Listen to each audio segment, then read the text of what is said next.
We've brought together 50 bankruptcy attorneys, one from every state. Can I keep my car? What about my house? Can I rebuild my ACE, my How does the 341 means meter? work? Whether you're drowning in debt or just treading water, our panel is here to handle the questions that keep you up at night. Real answers from lawyers who do this every day. If you want to be connected with a lawyer in your state for a free consultation, see the link in the description. What happens if you're using your credit cards right before you file Chapter 7 bankruptcy? Buzzing in first, Chris Eggert from Hawaii. Chris, how would you break this down? I always counsel my clients that unless we're in an emergency, we really don't want to see any use of credit in the 90 days before we file for bankruptcy.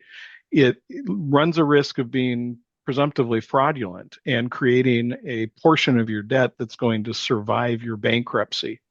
Now, there are circumstances where a debtor getting ready to file for bankruptcy has to use a small amount of credit as an emergency measure just to, like buy a couple of groceries or fill up a tank of gas to get to work or make a medical appointment. And that's understandable. I'll generally advise people going through that to make a minimum balance payment to address those minor usages of credit, but we definitely don't want anything major like buying a new car, buying plane tickets. Any significant use of credit is going to create more debt, and it's going to likely lead to either an allegation of fraud or at the very least, that portion of the debt that you incurred in the 90 days before filing for bankruptcy, we could anticipate is going to survive the bankruptcy discharge.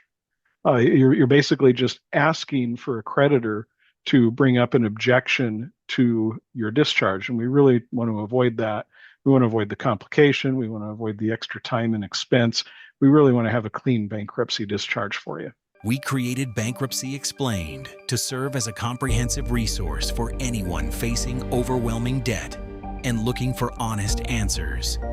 Hit subscribe to join our community and learn the real-world steps for moving past financial hardship.